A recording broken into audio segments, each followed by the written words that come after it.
Good morning. আমি এখন নাগারকোটে view টাওয়ারে রয়েছি। নাগারকোট আসা মেনলি আপনার সূর্যোদয় আর সানরাইজ আর সানসেট দেখার জন্য। ভিউ পয়েন্টে এসেছি, অপূর্ব 360 ডিগ্রি ভিউ। এখানে আসতে গেলে আপনার টাউন থেকে, নাগারকোট টাউন থেকে প্রাইভেট গাড়িতে করে আসতে হয়। 4 কিলোমিটার দূরে, 1500 টাকার মতো নেয়।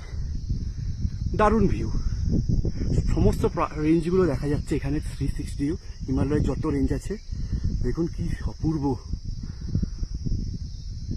এভারেস্ট থেকে মাকালু থেকে শুরু করে সমস্ত কিছু দেখা যায়। সামনেই একটা আর্মি ক্যাম্প রয়েছে, দেখতে পাচ্ছেন, ফায়ারিং এর আওয়াজ আসছে। দারুণ ভিউ।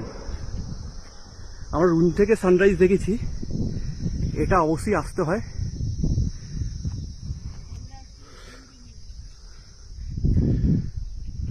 নিচে এটা ভ্যালি, দেখতে পাচ্ছেন ছোট ছোট গ্রাম।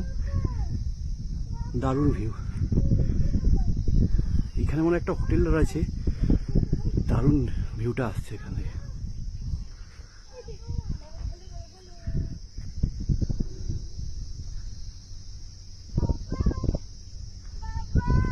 Thank you.